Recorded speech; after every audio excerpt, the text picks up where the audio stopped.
Slot. No one really knows for sure. Elevate, Elo, Divrei, Elohim, Chaim, but this is the majority live by. We've been doing this bitch for 154 days.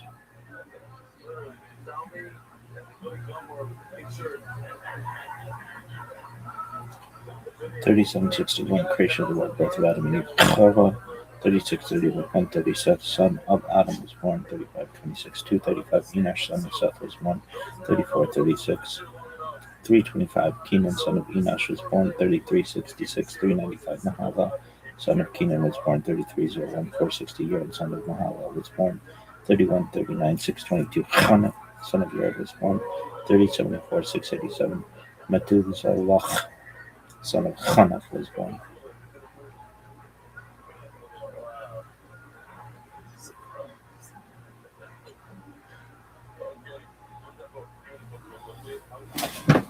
Are you fucking serious?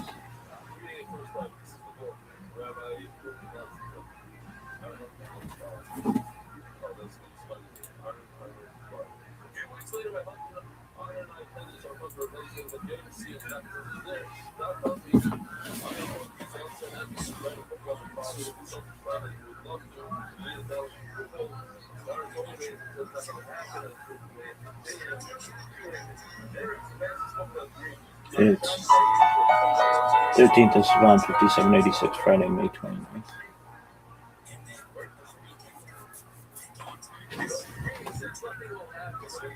I'm Dr. Justin Sledge, and welcome to Esoterica, where we explore the arcane in history, philosophy, and religion.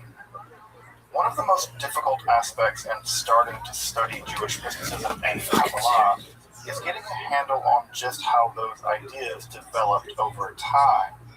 It's tempting to think that, for instance, Kabbalah has just always existed in the form that we have it, or that Kabbalah is just one thing at all.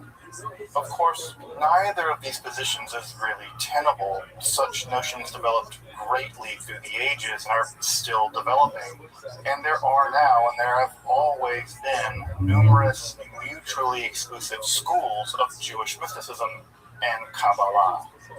This class is meant to serve as an introduction to Jewish mysticism and Kabbalah from the point of view of its incredibly complex development from the prophets of ancient Israel into the rise of modern Hasidism in the 18th century.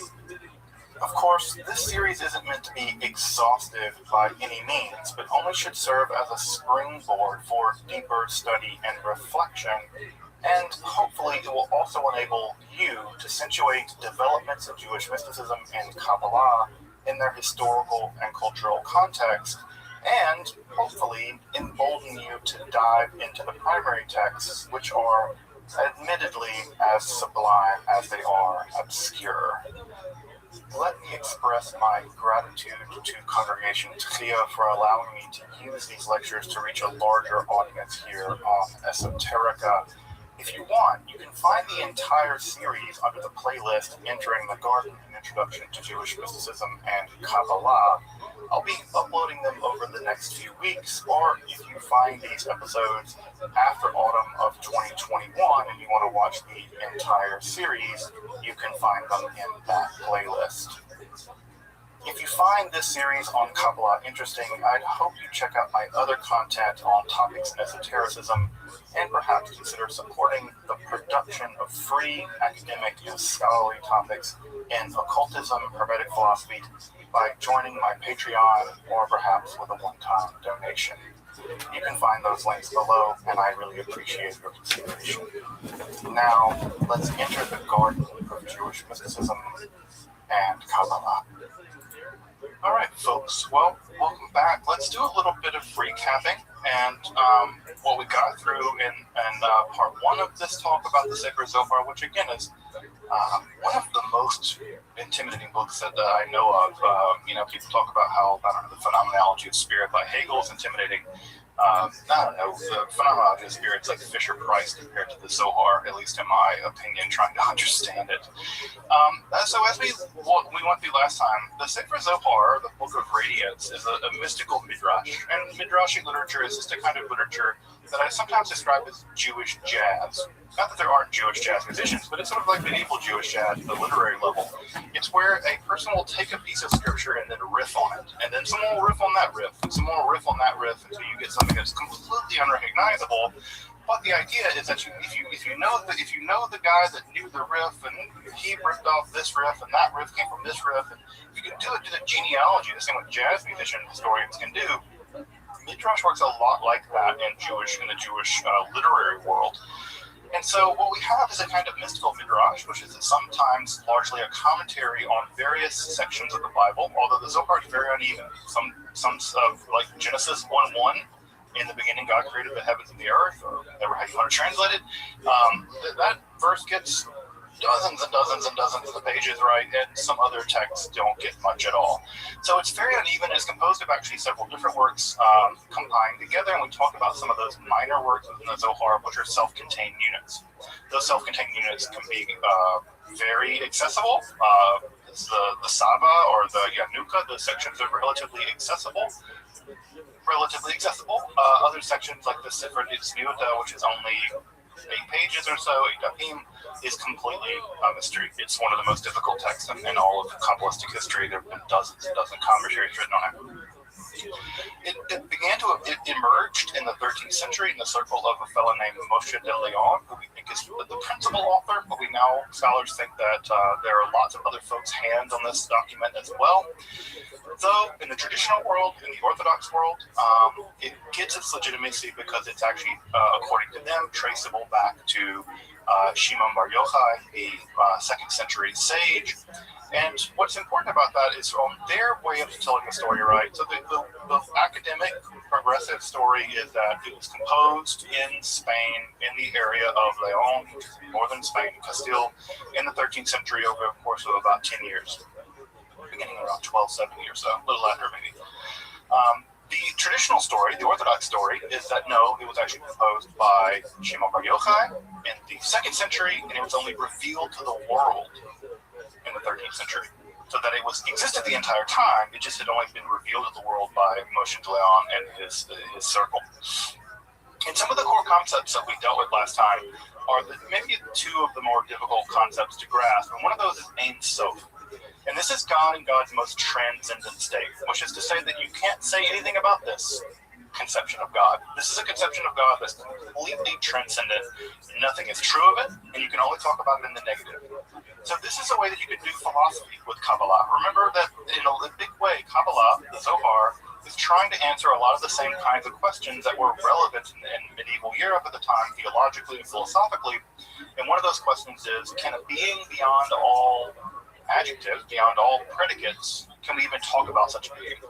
And Maimonides famously said, no, all you can do is say God isn't wise, because God is wise in a way that you can't possibly understand. And so comparing your wisdom to God's wisdom is blasphemy, and therefore you must say that God isn't wise, or perhaps you could speak in double negatives and say God isn't ignorant, right? And so if God is infinitely non-ignorant, then we can infer from that logically that God is all-knowing, something like that. So this being, Ein Sof, whatever it is beyond all understanding. Now, obviously, it doesn't end there, because if it started to end it there, we would not be here, right? Something must have created this world. And so that process by which that happens is through the Sfirot, the numerations.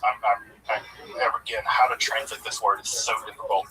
That's why in most cases you just see that it's left in the Hebrew. But literally it means something like numerations. It doesn't mean number, because we have a word in Hebrew for number. It's mispar. And so it's not that. That's the standard noun you would derive from the root of safar. But it's not. It's Sfirot. It's in the plural, and so it means something like numerations. And these numerations, there are 10 of them, although we've seen other earlier Kabbalists had up to 13. And these are transcendental emanations of the divine. Now, that's just a really complicated way of saying that these are parts of God that flow out of Ein Sof. They flow out of that no-thingness. They flow out of the vast emptiness of the Godhead. And they flow out, and there are discrete moments in the development of the Godhead, right? God is a process, not a thing in Kabbalah. And so as these things develop, you can can tease them out. You say, oh, that's one, and that one is different than this one because of this, and that one's different than that one because of that.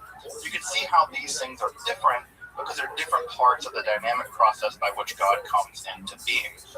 And one way of thinking about Kabbalah, all of Kabbalah, is to imagine that Kabbalah is basically dedicated to the emergence, the development, the dynamism, and the external and internal relationship of the Sefirot, and also the relationship of the Jewish people via Jewish law to the Sefirot. And we'll see that in a big way tonight. Because what's really important to grasp about the Sefirot in the Kabbalah, especially in the Sefer Zohar, is that there's absolutely no way of thinking about what they are without thinking about what Israel is, and thinking about how Israel interacts with Jewish law, and that interaction with Jewish law has a direct bearing on the metaphysical structure of reality. We're going to get to the idea of tikkun olam tonight, or at least a version of it, and as you'll see, it had nothing to do originally with giving to the poor. It had everything to do with you give to the poor because that act of tzedakah, right, that act of righteousness, readjusts the dynamism of the Godhead and corrects the nature of God in some way, or realigns it in such a way that it brings about a new state of affairs, maybe even a messianic state of affairs. So this is the two big ideas we covered last time. What is the Zohar? How was it composed? Who composed it? Those are all big, complicated questions that we had not solved until the early 20th century, the mid-20th century in many ways. We're still solving it. The original state of God is Ein Sof, without end or no thickness. And then the bridge that emerges out of Ein Sof that reaches down to our world in the form of the Sefirot, or these enumerations that first appear, of course, in Sefer Yetzirah. Any questions from last time? I can feel people like to ask questions I can't possibly feel, like, why 10 and not 50? Because the Sefer Yetzirah says 10, not 11, 10, not 9. That's why. Yeah, Eric. So perhaps it's a trivial question, but I see Ein Sof sometimes written A-I-N, which sounds more like Ayin, or also E-I-N. It's probably just a variant, a difference in the two. So you would think, and there's a complicated pun at work in Hebrew actually. So Ein Sof written with one way of spelling with an aleph and one way of spelling it with an ayin can result in two different meanings of the word. So Ein Sof literally means without end, infinite. It's a negation. But the word ayin in Hebrew with an ayin, right, means nothing. So it means nothing, nothingness. And so there's a complex pun on this. Now, what you can do is you can, and we'll see this in a minute with the word keter, they'll pun on this, but one of the problems is just sort of the Hanukkah problem. How many different ways can you spell Hanukkah in English? Well, a lot, because there's no way of figuring out what to do with the dagesh and those letters in the word Hanukkah. But there is a complex pun going on here too, right? So homophonically, it can sound like the nothingness, but also it can sound like without end.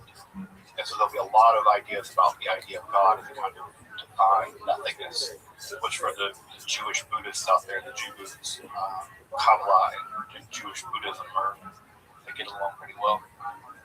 So I guess I have a follow-up question, and I mean, we're not in 13th century Spain, so I just wonder about the pronunciation of Hebrew and Aramaic in an environment that was, neighboring for a chunk of time.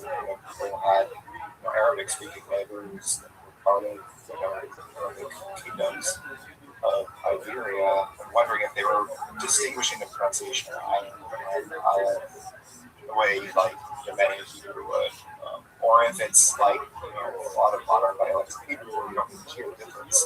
So it's just a written difference. I don't know what was going on in Israel. I have the edge to be. In terms of historical linguistics, I really have no idea. My sense of it is that Sephardic Hebrew, at least now, doesn't make a distinction. Now, I don't know when that distinction was lost. I mean, even in the Talmud, they talk about people who aren't making a distinction back then. They're pronouncing ayin and aleph as the same, and that's the thing all the way back in the Babylonian Talmud.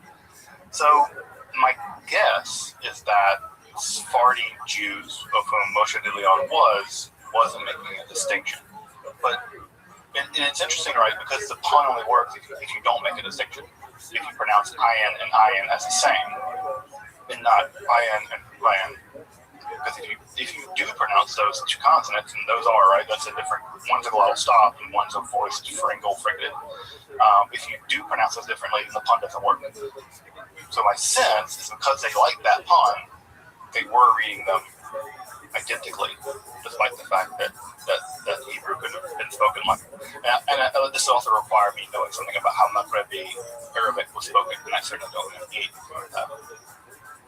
So my sense is that because that pun is possible to them, and no one criticizes the pun, then they must be pronouncing the two letters the same. I guess, but I'm not a historical linguist.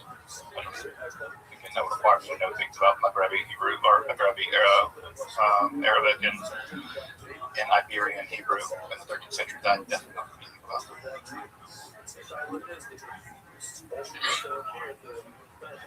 Other questions before we jump into the Sfirot?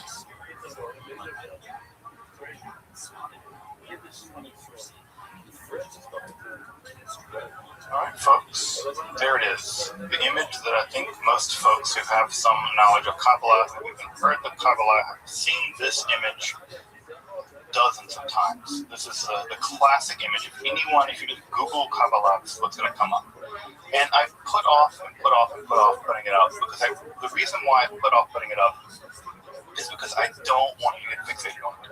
Because this is the image that has locked into people's mind that all of Kabbalah is this. It's about the 10 Sfirot in the Tree of Life, Eitzachak configuration.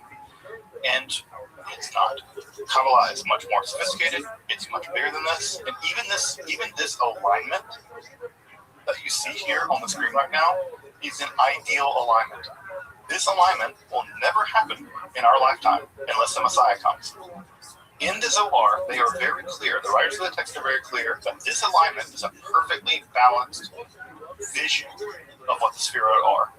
And it's very clear from the writer of the Zohar that that's not the case, because the world isn't perfect.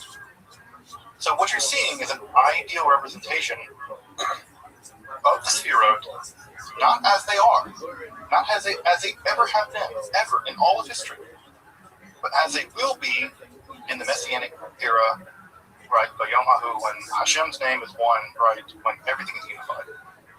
Then they will look like this, but not until then. So one of the things I just want to scrub from people's minds is that this is what the Sfirot look like. They don't like this in the Kabbalah, in the Zohar. They do not like this. Because if they did, our world would look very different. Because our world and the supernal world in the Zohar mirror each other. And if our world's out of whack, if anything has happened bad to you today, if anything's bad happened to anything at all, then that means the supernal world's also out of whack. Which means these relationships are not in relationship. So the thing that I just want to, again, I want to pound this drum. The thing I want to pound up this drum is that this is an ideal representation of the Sfirot, not how they are. They're always in an inner dynamic relationship, right? God is sort of polyamorously in a relationship with God's self. And all the various people, entities within God's self are always out of whack. So what is it that's out of whack? Let's go through them quickly, right? The first Sfirot, right? You see how this is open at the top? Because that's open to Ein Sof. Everything emerged from Ein Sof. So from up above here be nothing. And yet here was everything. Ein Sof is up here. And then the first thing to emerge was the crown of God. The first apparent thing of God. So this thing, this crown, is the inner glory of God. It's the first moment of God's divine will. Because in order for there to be anything, there must be intentionality. And that inner intentionality of God, the first stirring. I mean, this is a part of you. Have folks ever woke up before their alarm? Like before your alarm goes off? The thing that made you get up before your alarm, the thing that's not even conscious to you, it wasn't like you consciously decided to get up before your alarm. It's that something arose in you to stir you into consciousness, before consciousness. Imagine this is the thing that gets up before God's alarm goes off, right? Keter is that thing. It's not conscious. It's not a thing even. It's completely unknowable. You can never know the thing that stirred you to get up 1 second before your alarm. but something stirred inside you in your primordial consciousness, and that first thing is Keter, and we can know nothing about it, except for it must have happened. We can logically deduce it because things are here. Keter is completely unknowable, and as you can see here, right, at the top, it says I am, nothingness. Because it's a kind of knowable nothingness. Ein Sof is an unknowable nothingness. Keter is a knowable nothingness. Now, in order to wake up, but when you wake up, you immediately come into consciousness. But if you've ever had a sort of surprise wake up, your consciousness happens to you like a flash. Everything's like, right? Like Google Map, your Google timesheet shows up, your calendar and your emails and everything. It's like a flash of everything that you have to do for the day. That momentary flash that isn't even consciousness is chokhmah. It's pure, undiluted consciousness that's completely just a flash of everything that you know all at once. Now, obviously, you can't dwell in chokhmah because it's like everything that you know coming at you all at once is a gestalt. You have to parse things out. You have to analytically think, all right, now I have to get up, now I have to get the kids up, now I have to write this email, now I have to do this and do this and do this and this. Your consciousness has to be compartmentalized into analytical structures. That analytification, that's not a real word, that analytification of God's consciousness is Binah. It's God's intelligence at some level, or God's understanding, right, as opposed to God's wisdom. So the flash and then the analyticalization of that flash. And you can see how these happen immediately. They're not brief moment. They're not like long period drawn out. These are like logical deduction storytelling. We'll come back to Da'at in a minute. Da'at's a weird sphera. Immediately flowing from Binah, we have Chesed. Chesed is the immediate moment where if you're doing things you know everything you have to do in the day. What is the first thing you should do? Take care of yourself. You know you got a lot to do. What's the first thing you should do? Make some breakfast. Take care of yourself. This is Chesed. This is the part of you that's loving kindness, pure loving kindness. But if you stay in loving kindness, you're never going to get anything done. You can't just love yourself all day. And how do you do that? You judge yourself. I got to get to work. I got to write this email. If I write this email, I feel bad. This guy's bothering me on the email. So what do you switch to now? Judgment. You have to move out of the world of chesed to the world of judgment. And judgment is a part of you that judges. It says, this is worth doing and that's not worth doing. This is the email I'm not going to respond to. I don't like this guy. Who cares what he says? It's judgment. Judgment, when it's unchecked by chesed, that's evil. If you're just pure judgment, that's terrifying. Because pure judgment, unchecked by any loving kindness, can just be violent, vengeful rage. And in fact, in the Kabbalah, as we'll see tonight, this is where evil comes from. Imagine a bowl flowing from Binah to Chesed, right? And then the Chesed flows immediately to Gevurah. Imagine Gevurah flows out a little bit. Pure, unchecked judgment flows out. That pure, unchecked judgment that flows out of Gevurah, that's evil. We'll get to evil tonight. Now, when all of these things are in balance, all these upper spheroid are in balance, that forms the most beautiful thing imaginable.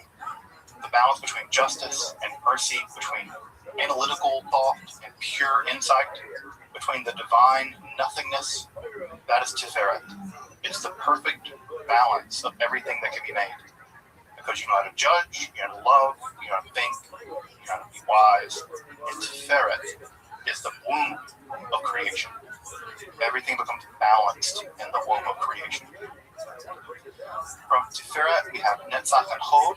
Netzach and Hod are very strange little spheres that don't get enough attention, but I think they're very interesting. This is the fact that you have to persist. When you get perfectly balanced, I don't know about you, folks ever gone to the gym and you meet your fitness goals, or you reach your intellectual goals, or you reach whatever goals you have, and you want to stay there? You can't stay there. You have to continue to grow. Netzach is the part of you that continues to grow. It's a part of you that pushes you a little further than you think you can go. And then Hod is the part that's a little more inward. right? Because if you think you can only grow, you have nothing but blind ambition, well, that's unbalanced. So you need to check it. What do you check it with? You turn it inward. You become introverted. In many ways, Netzach is a principle of God's extrovertedness, and Chod is a principle of God's introvertedness. Those come together in Yesod. And Yesod is something like absolute divine unity, concentration. Everything comes together in Yesod, and this is God processing. God is processing outward. There's outward momentum. Balanced, of course, right? Because that's how we imagine this thing. Well, it's never balanced like this. It's balanced between God's exuberance and God's interiority. I'm a very introverted person. Rabbi Rothschild, as you may know, is a very extroverted person. Imagine the two of us combined, we somehow have a very curly beard, more hair than I have. Both of these things combined is Yesod. This is the phallus of the divine. But the phallus of the divine isn't balanced. And so what must be matched to it? The vagina of the divine. The vulva, the core vagina of the divine. And Yesod and Shekhinah fold in upon each other. You must think about this thing in like 3 dimensions. They fold upon, in on one another. And into that folding flows out pure Shekhinah. And you can see here it's open at the bottom, almost like a womb, right? It's open at the bottom. And you are here. This is where our world is, in the world of Malchut. Malchut is kingship. I think better, queenship. Because the Shekhinah is how we interact with God in this realm. In this part of in this part of reality. We only really approach God as Shekhinah, as the feminine form of God. And so here, this is the area of reception and expansion of God's power. Just as the womb grows to hold a child, God is expanding. This is a part of God that receives all of the other sefirot. And not only that, but God, everything that expands must contract. And so we are in the world of Malchut. We receive the law. This will be very important in a moment. We receive the Torah. What do we do with the Torah? We become pregnant with the Torah. We become wedded to God. Israel always female. In the idea of Kabbalah, Israel is always female. We are wedded to God. We catch, in some ways, this divine procession, and then by following Jewish law, we throw it back. Right? So it's not just that Malchut and Shekhinah are passive feminine. That idea is not a Kabbalistic idea. It's not passive feminine that Shekhinah is. Shekhinah is also receiving, but very importantly, projecting, processing back up, recessing back up. And everything we do down here gets mirrored back up the entire structure. This is the Kabbalistic solution for the problem we mentioned last time. How do you bridge the infinite and the finite? You start from the infinite recess of Ein Sof, way up here above Keter. There are these dynamic moments flowing down all the way to Shekhinah, and then Shekhinah bounces them all the way back up. And that procession and recession continues, as long as it must continue, until everything is balanced. And that balance, achieving that balance, is the goal of Kabbalah. That's it. It's not your denial of your ego. It's not the obliteration of desire. It's not you being whatever, because it's not thought about it. It's you. It's not about you. This text imagines Israel, the corporate Klal Yisrael doing this. So the thing here that's at work is the rebalancing of the structure of reality. That, to the Zohar's mind, when you read the Zohar, that's the goal. It's achieving metaphysical, cosmic, interior, communal balance. And that's a metaphysical thing, it's a physical thing, it's all those things, all of them are part of it. So, this is the image you've seen. It's the image I'm sure you've seen of the Sefirot, and that is the 2-minute, 3-minute explanation of what's going on there. Now again, what I want to drive home about this is that this is never balanced. It's never balanced. Because if it were balanced, right, Gevura, we would not live in a world in which there was suffering and violence. Now, it's not to say that in the perfect world there won't be some kind of violence. There might be all kinds of violence. It just might be that balance is matched by chesed. Because, again, the writer of the Zohar doesn't imagine that in the perfect world the death penalty will go away. it just imagines it will be executed properly. Because in Jewish law, which is the perfect example of law according to the Zohar, there are death penalty cases. There's 4 modes of the death penalty. You can be beheaded, you can burn, stoned, and strangled to death. So the Zohar imagines that people will be executed, even in a perfect world. But their execution will be just. It will be part of Gevurah, being punished, being done correctly. So, again, don't put your liberal, progressive, woke ideas on the Zohar. Just don't do it, because that's not the way it imagines a world.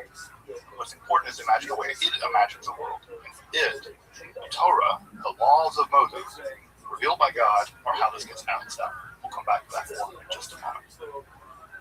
Let's talk about the Shekinah. Sorry for the text being so small on this slide. I'm not sure why. Not the reason why it is because it's my fault. I put too much text on one slide. It's very simple. The word for Shekinah is actually coming from the word for to dwell or to settle. The Shekinah is the thing about God, the part of God, the aspect of God that settles amongst the world. It's the part of God that exists at our register of reality. And this idea has a couple of different historically important precursors that I just want to mention. The first is that you may know this, but you may not, that in the earliest instances of the discussion of Yahweh, Yahweh had a wife.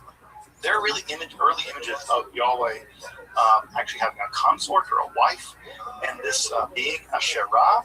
The earliest depictions we have of Yahweh actually depict this being as having had a wife.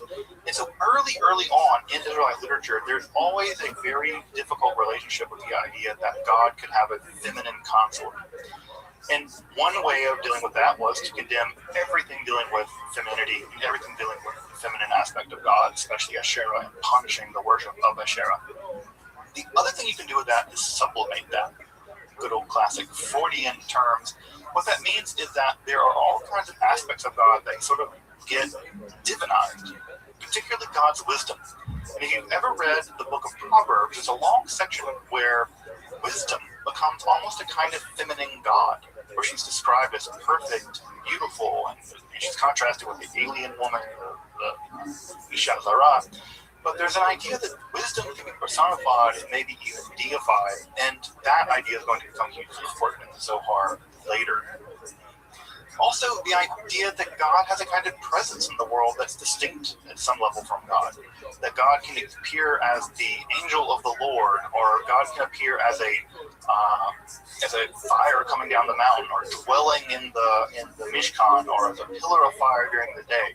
There is an idea that God's manifestation in the world can be different than God somehow. That there are two possibilities of the reality of God. And what ends up happening by the time of the Babylonian Talmud is that this term for the presence of God is sometimes referred to as the Shekinah. This is the presence of God. Literally, the word means presence or indwelling.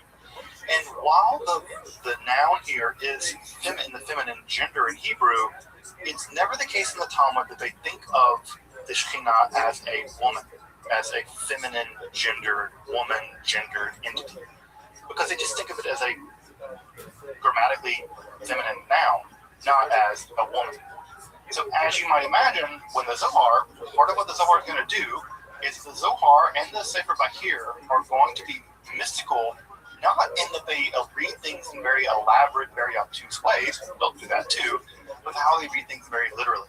And if the text says the Shekinah, and the Shekinah is in the feminine gender, it must be feminine, full stop. It just is. It's not just a grammatical reality, it's an ontological reality. And what we'll see in the Talmud that it is the case that there often is bridal language used. So, for instance, one of the things that you may know is that there are a couple of books of the Bible that the rabbis were always very, very, very nervous about. One of those was Kohelet or Ecclesiastes. Another one of those books that the Bible was very concerned about was Esther, because it never mentions God. And another one of those books the Bible was very concerned about was the Song of Songs, because it's about teenagers having sex, and that seems weird. So the rabbi said, look, it's not about teenagers having sex, it's about the relationship between God and Israel. Well, if God is the masculine partner in that relationship, well, what does that leave Israel? Well, it leaves Israel the feminine partner. Well, some further speculation say, well, no, it's not Israel being feminine, it's another part of God. And so we have this idea developing over time, and there could be an entire long series of lectures on the development of the Shekhinah.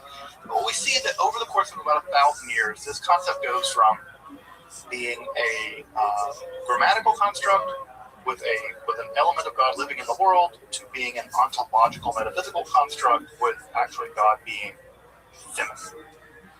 So there's a lot of complicated things going on in that. Also, what's worth pointing out here, and I don't want to dwell on this too long, is that in the old Gnostic mythology, this is a mythology that developed primarily in texts like the Apocryphon of John and some other texts as well, and the Nag Hammadi library in the larger Gnostic world.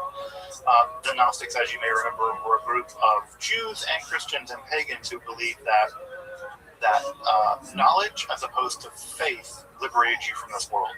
But if you knew certain kinds of things about this world, you could escape from it. And that's what, it's knowledge saving you as opposed to faith saving you or belief saving you. In the Gnostic worldview, there was a divine emanation scheme, just somewhat similar to what we find in Kabbalah later, and similar to Neoplatonic stuff and Middle Platonic stuff, where God flows out of God itself, and at the very last rung of that process, there's a disaster.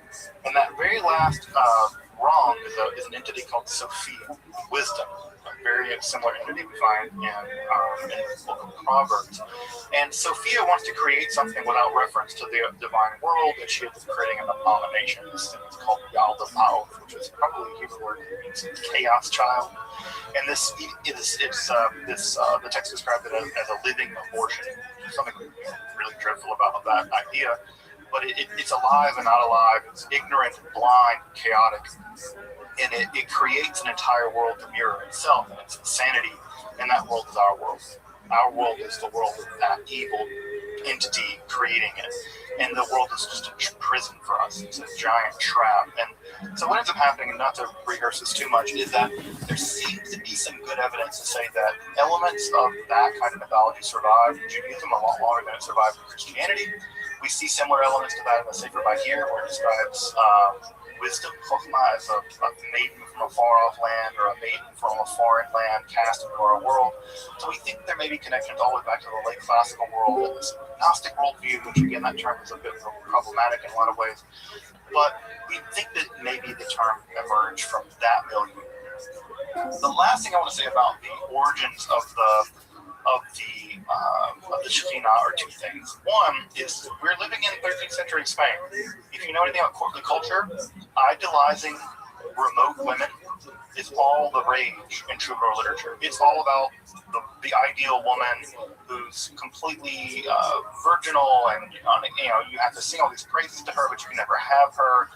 This courtly literature is a huge part of Spanish literature, both at the literary level, but also at the troubadour level. And so there's an enormous outpouring of infinite longing for the unapproachable woman. And so we have that happening at the literary level and at the musical level, at the popular level. Also, the other thing I should point out here that's also very important is at the same time this is going on in the Jewish world, the Marian cult in the Catholic world in Spain is also getting steam. The adoration of the Virgin Mary is not always a big deal in the same way that it is now. That really began in Spain. And the adoration of the Virgin Mary was very, very popular.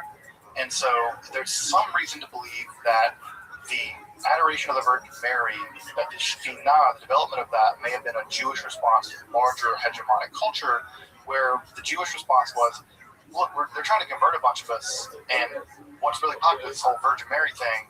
Well, we got that. It's not even Virgin Mary, we got God. God's a woman. God does all the cool stuff Virgin Mary does. And so if you read this over carefully, a lot of the stuff it says about the Shekhinah looks a lot like the kind of stuff that developed in the Marian cult. And so unsurprisingly, the minority culture is mirroring in a very sort of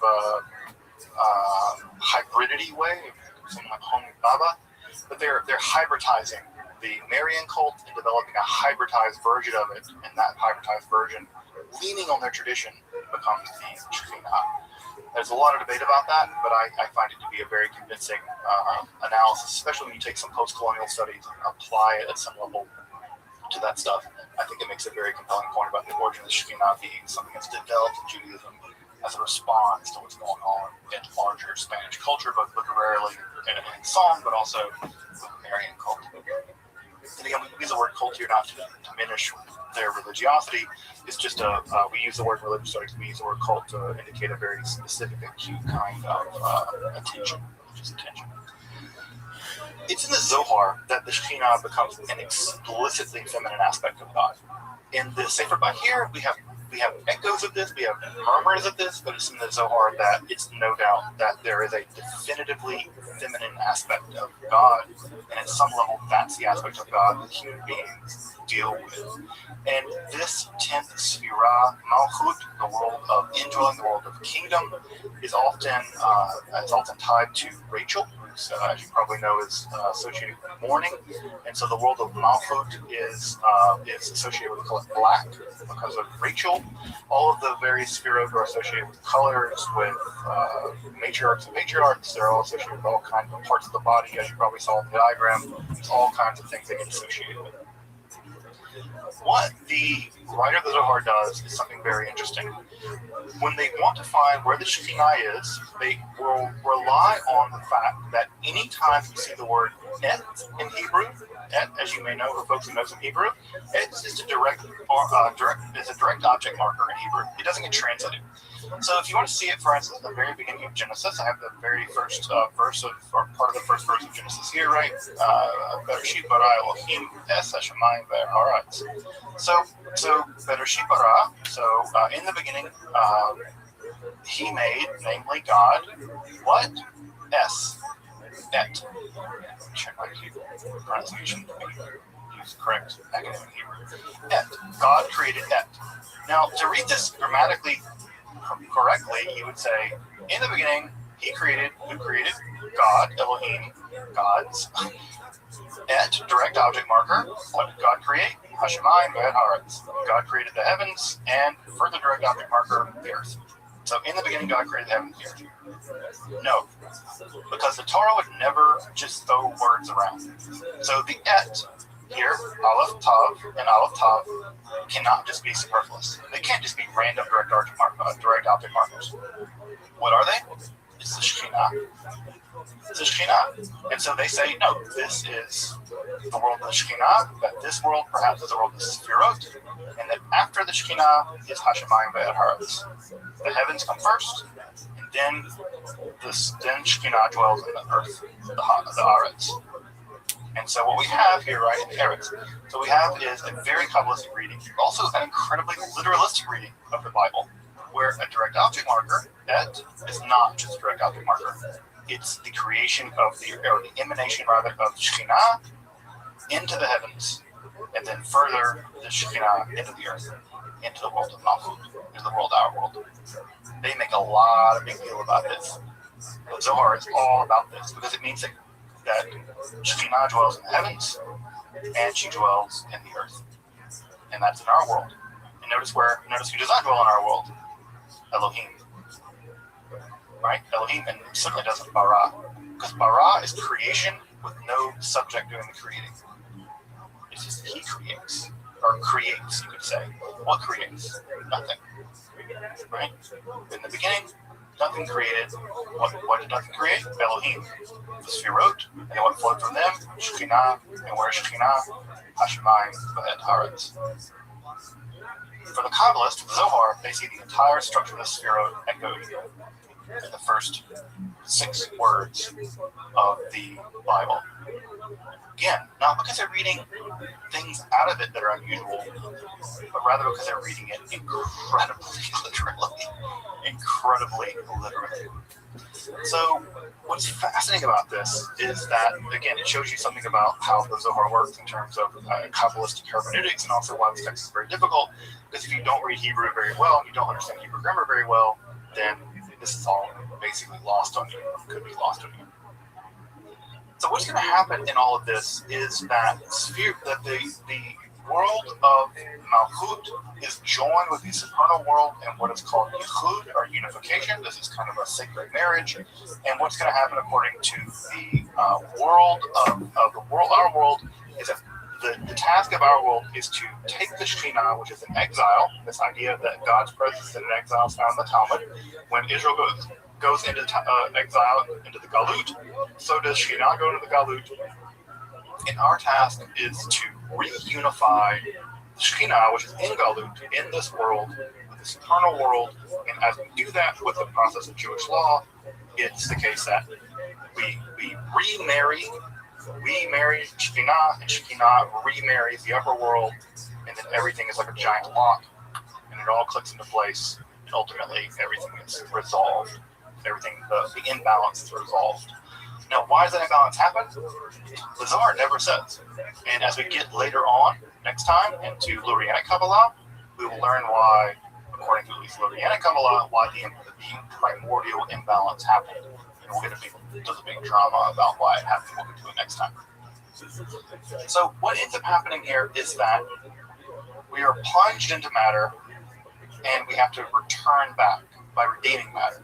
Now, what's different about, for instance, Kabbalah and maybe Gnostic text is that there's nothing wrong with matter. It just needs to be redeemed. Just like a coupon. There's nothing wrong with a coupon, but a coupon needs to get redeemed. And so the idea is that you redeem matter. Not that you restate it, not that you betray it, not that you get rid of it. It's not bad or evil, but it's in need of redemption. And how does that redemption happen? It happens through this spiritual process of being reunified with this eternal world. Even what happened in the Garden of Eden, that really went awry, it's not really clear what went awry, is that there's some indication, at least in some sections of the Zohar, that what ended up happening was that Adam became so infatuated with this eternal world that he abandoned his material life, that Adam was actually too pious. So notice it's a complete inversion of the Garden of Eden story. In the Garden of Eden story, it's that, in the original version, it's that human beings are too worldly, they're too sexual. And that version is that they committed sex or whatever, they did some kind of thing or whatever it was, and that being focused too much on their bodies would messed them up.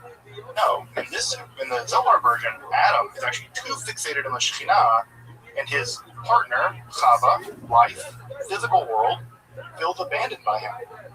She's not satisfied by him. She's not being he's not doing his duty, and that's what allows her to be seduced by the Nachash, by the snake. And so the traditional version is all the blame put on her. She gets tricked by the snake. But in the Zohar's version, at least one version of the Zohar's version, it's his fault. He's a negligent husband because he's so focused on the supernal world that he's not focusing on the physical world, which is his world. The physical world is our world. And the Zohar is very clear about this. You cannot focus just on the spiritual world. You cannot become a monk. There's no mystical Kabbalistic monks. You are obliged to deal in this world, and it's only by dealing in this world that you can actually deal with the spiritual world. So again, how does this get fixed? Well, Moses eventually comes and gives us the Ten Commandments, or gives us the Torah, and it's by combining the spiritual and the physical. Again, the Zohar is all about balance. Combine the spiritual and the physical, that we begin to climb the ladder again. Adam focused too much on the world of the supernal. Other patriarchs focused too much on the world of the terrestrial, and the idea is we must combine them into one another. And this becomes incredible. The language here is always incredibly sexual. The language is, the Zohar is very at home with sexual language.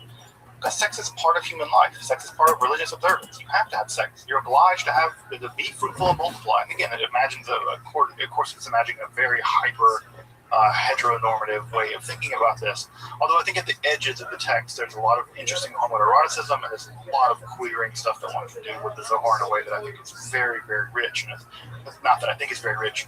Queer people, trans people have done incredible things with the Zohar that have shown this text is hyper heteronormative, but at the same time, many of the ideas it commits itself to don't conform to that. It can't logically.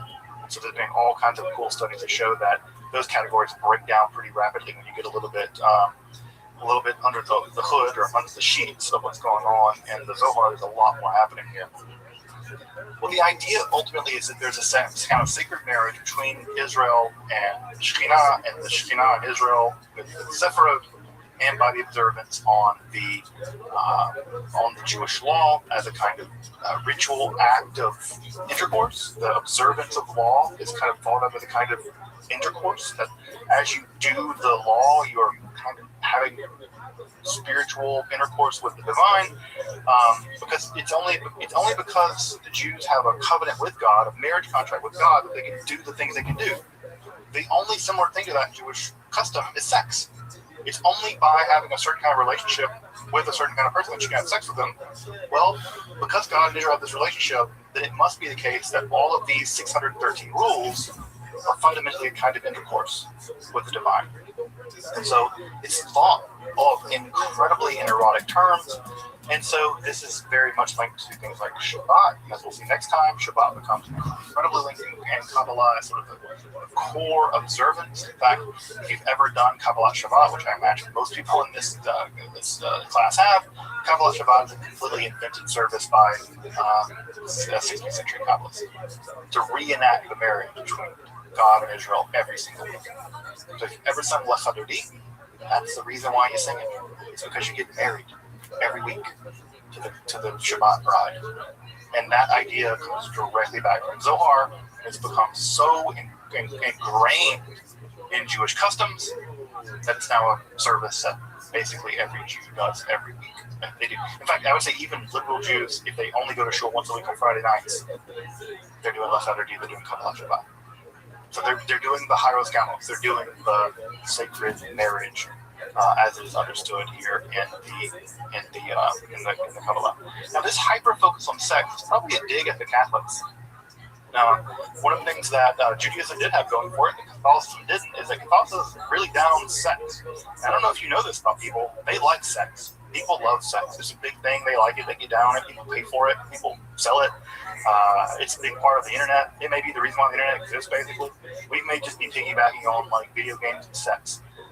So I think that's actually true. It's probably we piggyback on military intelligence, Pornhub, and video games. And I think now video games and military intelligence are probably the same thing too. So at any rate, it's very much the case that part of this whole attitude towards sex, this very hyper heteronormative and very much in the marriage environment, but it's also the case that this is probably a dig at Christianity, because Christianity is all about priestly celibacy. It's all about the perpetual virginity of Mary, and it's all about the fact that Jesus and Paul were never married, I suppose never had sex. And the Jews at the time, the rabbis at the time, are like, yeah, that sucks. Sucks for them. They got to be celibate. Mary never got to have sex, or at least she only had sex with God, kind of, or whatever. And Jesus and Paul never got married, never had sex. Like, they're inferior. Even the average rabbi down the street doing some Kabbalah gets laid at least once a week. And your God never got laid? Pity for your God. Right? Your main prophet, Paul, was like, hated his body, hated having sex. Something wrong with him. Like, we ain't got that kind of problem around here.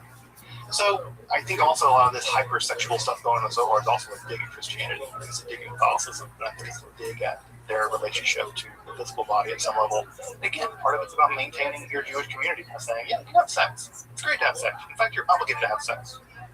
You've got to have sex. But know that your sex is part of this mystical thing, and it's very carefully constrained. Right? So those things are also true as well. Now, if there's good stuff, like sex, there's also bad stuff. Of course, that's evil. And evil, in the Kabbalah, is thought of as part of God. This is called the Sitra Achra, the other side. Now, what's important to know about the history of evil in the Jewish world and in the Christian world is that evil in the classical theologies of both these worlds was thought of as basically a kind of privation. That evil was something like cold. Cold is just a lack of heat. Darkness is just a lack of light. Darkness is nothing on its own. Cold is nothing on its own. And so because these things are just negations of something else, they don't really exist. So evil is just a non-existent place where God isn't. It's a part of you that rebels against God. It's part of your heart, according to Augustine, that rebels against God. You empty your heart of the divine grace, and that emptiness inside your own heart, that God-shaped hole, that's evil. And because Satan is just a pure rebellion, Satan's just pure negation. Well, this is true of Neoplatonism. lots of different traditions within Christianity, Judaism, and Islam, the rabbis of the Kabbalah, especially in the Castilian Kabbalah, Zohar, say, no, evil's real.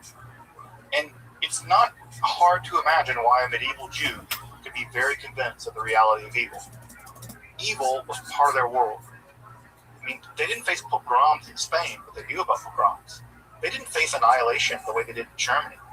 But the creeping reality of the Reconquista, no Jew in their right mind in 13th century Spain had any pretensions that once they were done with the Muslims, they were not going to come for the Jews.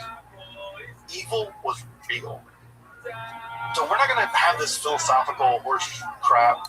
We're not going to have this idea that evil's not real. Evil's real. And if evil's real, it must come from God. Because everything comes from God. Everything flows from Ein Sof. So where does it come from? Well, we'll think back to this image, and we talked about it just a minute ago. So Keter flows into Chokhmah. Chokhmah flows into Binah. And again, you can imagine sort of a rush of water, a rush of light. And as it rushes out, it sort of gets caught by Chokhmah. And as it rushes back over to Binah, it gets caught by Binah. As it rushes over to Chesed, it gets caught by Chesed. But as Chesed rushes over to Gevurah, Gevurah can't catch it all. There's so much power flowing now that it hits into Gevurah, and it's like a bowl when you pour water into it, so it runs out the side. Or it's like in the famed image in the Zohar, the image of Zohar loves better than any other one, is the image of the blacksmith anvil. As you forge an item in a blacksmithery, or in a smithery, you pound on that hot metal. And the only way you're going to get a fork or a knife or a spoon or a sword or whatever is you pound it. You have to pound that metal. There's no way you can shape the unformed metal without pounding on it. And as you pound on it, sparks fly off. Shards of metal fly off. Dross pours out. And it's an inevitable part of creating something. When you create something, it throws off sparks. And those sparks are burning and dangerous. And they're dross. They're wreckage. In the Zohar, that wreckage, that dross, those sparks, that excess of pure, of Gevurah, pure rage, righteous rage, you can imagine what ends up happening is that it flows out of Gevurah and it coats the entire backside of all of the other Sefirot. Like a kind of evil coating of darkness, a kind of hatred or rage and inversion of each one of these. And as it coats the backside of them, that forms another reality. And that other reality is the world of the Sitra Achra, the other side. It's just like inverted, evil, negative image Sefirot. So horrifying that the first three don't even survive. They're so absolutely evil that the will of God destroys them, that they are annihilated. They can't even exist at all. They implode in their own absolute negativity, like a black hole or something. But the other seven, right? So the first three implode and vanish. The last seven, they continue to exist. Oh, I should say this about Binah, or about Da'at. Sorry. In some schemes of this, you may see another Sefirah here, another Sefirah right here. It's called Da'at. It means knowledge. The reason why there might be another Sefirah here is because Keter, because it's so not a thing, they don't count it as real. You need nothing. You need something else to make the 10 up, and Da'at becomes the kind of pseudo Sefirah. It gets really complicated. We can't get into it for the purpose of this class, but it ends up being a balance between the completely nothingness of Keter, of Chokhmah and Binah, and the balance of these three, just like these are balanced here, these four are balanced in Tiferet, you get a balancer here and Da'at. But often you'll see it drawn with sort of like a dot circle to be Da'at. If you have questions about that, we can get to that later in the Q&A. At any rate, that dross is thrown off, and that becomes evil. For the Zohar, evil's real. It's a necessary aspect of reality. And you can't get rid of it by anything other than you can't get rid of it except for by refining it. You have to subject it to purification. And how does one purify it? One purifies it by the process of Holstein. Now, as we get to later on, what's important to know about this, I'm going to go little bit over, but I think we'll get a lot of this stuff. So the Zohar doesn't imagine evil as an inherently bad thing. It imagines it as an excess of something that has to be tempered. And you temper it by rectifying it, by fixing it. And in the later Lurianic Kabbalah, we'll get to this later on, this becomes a charge of the Kupot, these demonic entities, demonic angels almost, that rule the world of darkness. And that world of darkness can creep into our world. And one of the lines in the book of Genesis that the Zohar really harps on in this is it talks about the 7 Edomite kings that died. And this is a throwaway line of Genesis 22 or something, that it seems like these lines don't have anything to do with anything. There was some Edomite kings that died. No, not for the Zohar, for worlds that exist. And you have to deal with them. You have to deal with them by rectifying them. And the thing that the Zohar is the most worried about, the thing that it harps on the most more than I think anything else, is the same kind of thing the Catholics harp on. And that's masturbation. My God, Zohar is horrified of sexual sins, especially masturbation. And there's the idea that if one wastes seed, then that seed, the spent semen that's sort of lying there becomes demons. It just becomes like more and more and more demons. The world gets more and more imbalanced and more tilted to the side of the other side. Also, the uncleanliness of so-called uncleanliness of menstruation. This is a deeply horrifying world. In fact, so much so that because of the primordial sin of Eve, she is the sort of representative of evil in the world, because her menstrual blood is like a dross thrown off by her menstrual cycle. And the menstrual blood is just like the dross thrown out in the process of creation, where creation sort of didn't occur. Baby wasn't born. Again, this is all super problematic in lots of ways. But the idea is the blood flowing out of her mirrors the dross thrown off in the process of creation, whereby you get this sort of not createdness. And there's a ton of interest in evil. The Zohar abounds in discussions of evil, and it's probably leaning very heavily on discussions of evil to be found in the earlier Kabbalists of Castile. Remember the Cohen brothers? They were very interested in evil. They wrote the treaties of the emanation of left-hand side. And so there are tons and tons of things about evil, especially anti-Gentile stuff. So we have to be very honest. The Zohar hates Gentiles. Overwhelmingly thinks Gentiles are corrupt, evil, and dangerous and bad. This is not an ecumenical text. At any stretch of the imagination, you cannot read this text and imagine this text has anything good to say about Gentile people, non-Jewish people. It is very negative on them. And so, again, are you that surprised? Again, imagine being Jewish in 13th century Spain. Do you have positive interactions with non-Jewish people, with Christians? Not really. So it's unsurprisingly they're going to have a pretty negative attitude when it comes to non-Jewish people. Now, does that mean that the Zohar is inherently bigoted? It might. It might mean that it's a bigoted text, especially if you take those same attitudes and apply them to non-Jewish people now. Yeah, it's going to result in you being real bigoted, mystically bigoted, probably the worst form of bigotry. So we have to own the fact that stuff is in there and deal with it as Jews. If you want to study the Zohar and study the Kabbalah, you have to understand there are bigoted things against non-Jewish people there, and you have to deal with them in whatever way you think it's fit to deal with them. And they can lean on that because the historical character of Shimon Bar Yochai himself was heavily oppressed by the Romans and the Roman colonial project in Judea. And also Shimon Bar Yochai says some of the most shockingly anti-Jewish, anti-Gentile stuff you can find in the entire Talmud. I think he said once that the only thing that Gentiles and snakes share the same thing in common. They're both better without heads. That stuff is terrible. For those of us who non-Jewish people are a huge part of our life, that stuff is unconscionable. It's there. It's in the Talmud. It's in the Zohar, and we have to deal with it. We shouldn't ignore it. It's there. Now, can anti-Semites pick up on that stuff and claim that the Talmud is racist and hates Gentile people? They can do the same thing about the Zohar. They don't know the Zohar very well, so they won't do that. But it's there too. Just so you anti-Semites know, because they can also attack us with the Zohar too. They don't know that because they don't take the time to actually read this stuff. The demonology of the Zohar is very complex. You have numerous stories of demons in the Zohar, and that's not surprising because you have the exact same kind of demonological stories flourishing in Christianity at the time. This is the exact same time that you get a rapid rise in demonology in the Christian world as well. And so, again, unsurprisingly, Jewish and Christian demonologies are sort of developing at pace with one another at this time period, and eventually this will give rise to the concept of the Dybbuk. And we'll get to the Dybbuk in a little while when we get to concepts of possession and exorcism in Judaism that begin to emerge primarily in the late 16th century. So the Dybbuk, you heard of the idea of the Dybbuk, it's going to emerge primarily, at least originally in some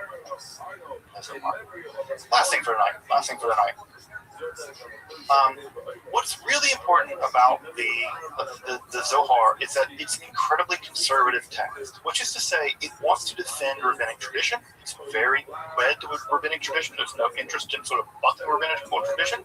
Now it interprets saying the rabbinical tradition in very exotic and very avant-garde ways, but it's very worried about philosophers. Because philosophers are the most dangerous people in the world, y'all. I don't know if you know about us, but we're dangerous people. That's why they kill us from time to time. And one of the things that worried the writers of the Zohar is that the Jewish philosophers at the time, like Maimonides, argued that basically all the weird stuff in the Torah is just symbolism. It's just metaphor. And really, God is really concerned about you being reasonable, being rational, being a good person. And if you understand the Bible in more terms than that, you're probably engaging in some kind of stupid idolatry. Because you just don't know better, you're not really trained as a philosopher. The danger with that, folks, is that Jews are facing an overwhelming pressure to convert beginning at this time in the 13th century. Very strong pressure to convert. They can be given land and title and deed. They can be given all kinds of encouragement to convert. Conversion is very, very attractive. And again, forget, we're 190 years out, 200 years out from the Alhambra decree in 1492. The pressure is already on for Jews to convert. And as you can imagine, a wealthy Jewish doctor, wealthy Jewish poet, wealthy Jewish, rabbi, who's having a lot of pressure to convert, if he's a Maimonidean and believes that really God's the kind of metaphor and the Jewish law is the kind of metaphor, angels are the kind of metaphors, why the hell are you going to stick your neck out for a bunch of metaphors? If Jesus and God and Moses and they all kind of come out the same in the wash, you get to keep your job and flourish, you get new land, you best believe those people converted. They converted not because they hated their religion, but because they were educated enough, or perhaps too much, that they could say, look, I can still worship my God inwardly, I can still believe in all the things I believe in, and I can pray in a church. Because praying in a church gets me deals, gets me a title. So why not convert? Zohar says, because you mess up all the reality. That's why. You stupid, dangerous, bad Jew. Why? Because the very way that the very way that God engineered reality was that you reverse engineer and correct it by following the Torah. You have to understand what are called the Ta'amei Mitzvot. And Ta'amei Mitzvot are the reasons for the commandments. The commandments in the Torah are not random. They're not made up things. When God says put tefillin on, when God says wear tzitzis, when God says honor the Sabbath on this day, not Sunday, when God says do this and do this, God's not telling you random things. God's telling you that this is a roadmap for not just a roadmap for piety, but a roadmap for the reconstruction of reality. This is how you fix the world. And not only that, God's telling you not just to follow these rules because you should follow them. God's telling you to follow the rules because God follows them. God kept Shabbat. God puts on tefillin. God puts on talis. God does everything that you're supposed to do. This is imitatio Dei. The task is not for you to do a bunch of rules. The task is for you to follow the rules because God does those rules. And insofar as God does those rules and you do those rules, you are co-creators of the perfect world. And it's only by doing that, it's only by following the Jewish law scrupulously, especially the rules that make no sense. It's only by following those rules that seem to make no sense that you have any chance at all of fixing the world, of balancing out the world of Sefirot, The only way you can do this, the only way that the world would fit, is by Jews being observant Jews. So again, to drive this point home, the Kabbalah is not liberal, hippy-dippy Judaism. The Kabbalah is the most radically, legally conservative Judaism you can imagine. And why? Because the esoteric meaning of the mitzvot is that they are actually part of a reconstruction, recreation, renovation of the world. The renovation of the world, tikkun olam, the reparation of the world. And it's only by following the Jewish law as scrupulously as possible, especially the parts of it that don't make any sense, is that accomplishable. So, in the same way that God created the world and God mandated the various holidays, the mandating of those holidays is not just you doing things such as Rosh Hashanah, Yom Kippur, or Pesach. These are divinely mandated temporal structures in which one can correct the world at a very specific way at a very specific time, but you can't correct the world any other day of the year. You have special powers that day, right? You have to correct the world. And the Zohar loves, for instance, very minor holidays. Sometimes you travel to Israel, they'll ask you what a Jewish holiday is. They're trying to weed out, I don't know, rabble-rousers. Right? They're trying to weed out people. Well, I've always wanted to mess with them, right? And say, yeah, my favorite holiday is Shemini Atzeres. Shemini Atzeres. It's the most obscure holiday ever. But the Zohar says Shemini Atzeres is the most important holiday in the world to come. There will be no more important holiday. Yom Kippur will be a joke. But Shemini Atzeres is a completely obscure holiday, right at the very end of the cycle. No, that's what's really important. Because that's what's going to be important in the world to come, right? So all the holidays get these heavily mystical meanings. The counting of the Omer, something that seems completely ridiculous. You're counting down the days to bring a piece of grain to the thing that we don't even do anymore. Oh yeah. Counting of the Omer is incredibly important because you're not just counting down the Omer, you're counting down to the reception of the Torah, so you get to replay the entire process again. So everything becomes heavily imbued. If you've ever stayed up late on Shavuot, if you've ever done a tikkun on Shavuot, stayed up late on Shavuot studying, well, you've done something Kabbalistic. Why? Because the entire process, right, is by receiving the Torah again, all night, studying to receive it again. And so you get a completely cyclical period of time.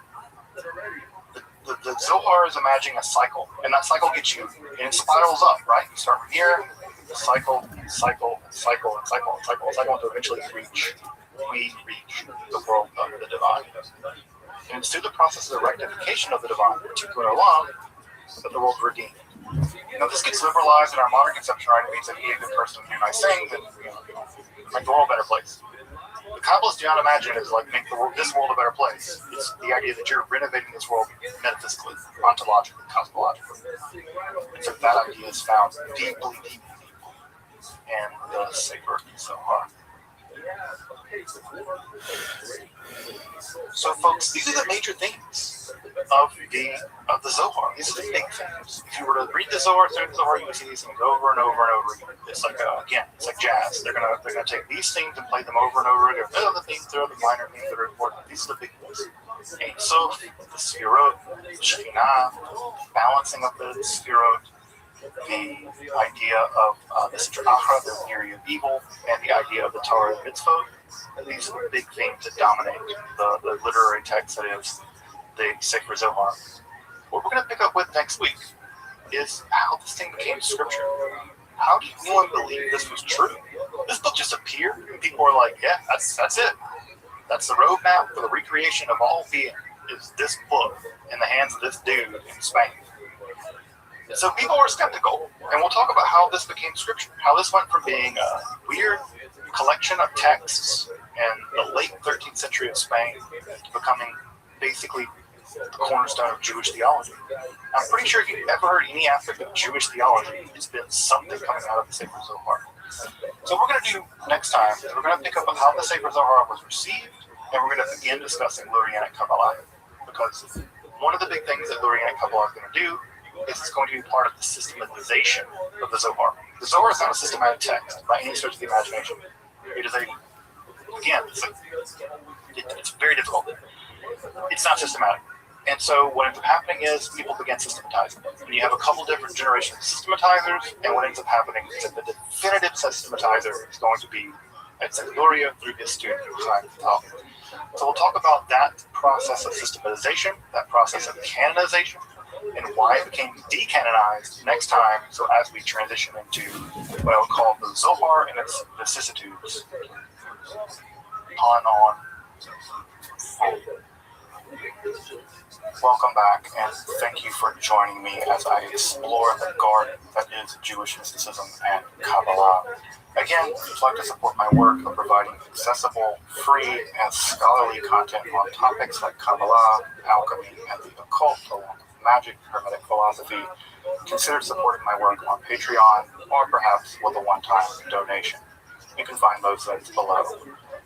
Until next time, I'm Dr. Justin Sledge, and thank you for watching Esoterica, where we explore the arcane in history, philosophy, and religion.